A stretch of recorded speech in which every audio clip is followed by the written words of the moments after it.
cukup untuk menetapkan Baradae sebagai tersangka. Polri tetapkan Baradae tersangka penembakan Brigadir J. Mabes Polri menetapkan Barada Richard Eliezer atau Baradae sebagai tersangka kasus kematian Brigadir Nofriansyah Yosua Huta Barat atau Brigadir J. Dirtipidum Bareskrim Polri Brigjen Andi Rian mengatakan, Baradae disangkakan melanggar pasal 338 junto pasal 55 dan pasal 56 Kitab Undang-Undang Hukum Pidana KUHP. Baradae sebagai tersangka dengan sangkaan pasal 338 KUHP junto pasal 55 dan 56 KUHP.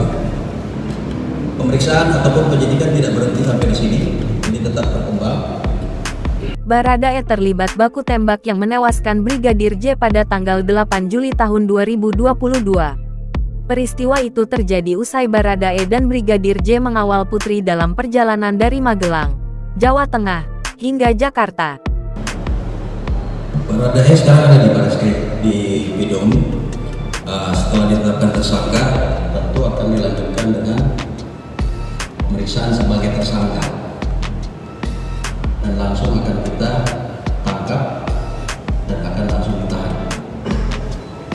Andi mengatakan Baradae kini berada di Mabes Polri dan akan segera ditahan. Berdasarkan keterangannya, pada kasus ini Baradae bukan membela diri.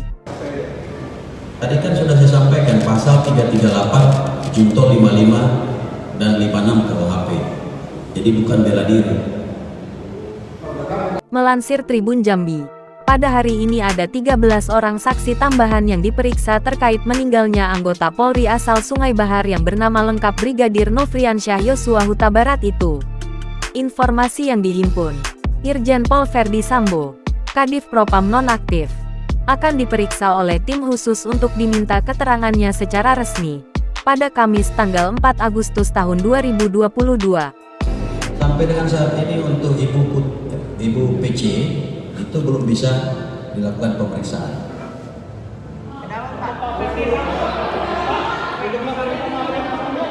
Dijadwalkan besok. Jam 10. Kalau untuk ajudan Verdi Sambo sudah bisa semua, Pak? Sudah. Verdi Sambo kapan Pak diperiksa, Pak?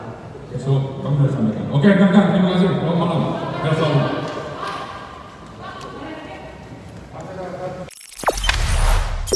Jangan lupa subscribe, share, komen, dan like ya.